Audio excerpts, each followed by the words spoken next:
Title: डरावनी जंगल की आत्माओं का हमला। एक अनकही दास्तान का आगाज। तो स्वागत है दोस्तों, मैं इंद्रजीत। आज की कहानी है डरावना जंगल की आत्माओं का हमला। तो चलिए कहानी की ओर बढ़ते हैं।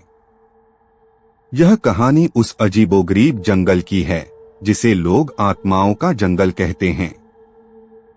गांव वालों का मानना है कि वहां सैकड़ों सालों से आत्माएं बसी हुई हैं, जो रात के अंधेरे में जाग उठती हैं। लोग कभी भी उस जंगल की तरफ जाने की हिम्मत नहीं करते, लेकिन उत्सुकता का क्या किया जाए। कुछ लोग हमेशा खतरा मोल लेने को तैयार होते हैं। रात के अंधेरे में तीन दोस्त रोहन, समीर और पूजा अपनी बाइक पर जंगल के अंदर की ओर जा रहे थे। उनकी आंखों में रोमांच था, मानो किसी छुपी हुई सच्चाई को उजागर करने का जुनून सवार हो। जैसे ही वे जंगल के अंदर गहरे जाते गए, उनके चारों ओर का माहौल ठंडा और भयावह होता गया। हवा में एक अजीब सा सन्नाटा था, जिसमें दर्द और चीखें घुली हुई थीं। क्या तुम दोनों को भी किसी के रोने की आवाज आ रही है? पूजा ने कांपते हुए पूछा।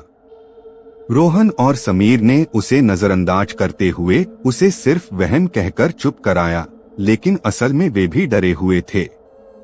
अचानक उनकी बाइक एक झटके से बंद हो गई।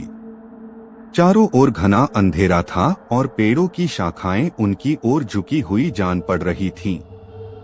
जैसे ही उन्होंने इधर-उधर देखा, एक धुंधली सफेद आकृति उनकी तरफ बढ़ती दिखाई दी। धीरे धीरे वह आकृति स्पष्ट होने लगी और उसमें से एक डरावनी चीख निकली, जो उनकी रगों में सिहरन पैदा कर रही थी। वे बुरी तरह से घबरा गए और अपने कदम पीछे खींचने लगे। चलो यहाँ से भागते हैं, समीर ने घबराते हुए कहा। वे मुड़े ही थे कि पीछे से किसी ने रोहन का कंधा पकड़ लिया। उसके मुड़ते ही सामने एक भयानक चेहरा दिखाई दिया, जिसकी आंखें जलती हुई लाल थीं और उसकी हंसी से उनकी सांसें रुक सी गईं। इससे पहले कि वह कुछ समझ पाते, आकृति ने चीखते हुए कहा, तुम्हें किसने आने दिया यहाँ?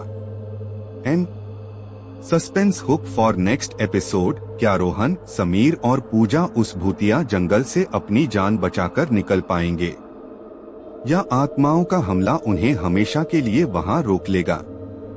जानने के लिए देखिए अगला एपिसोड, जहां डर और रहस्य की नई परतें खुलेंगी। तब तक के लिए बाय एंड टेक केयर।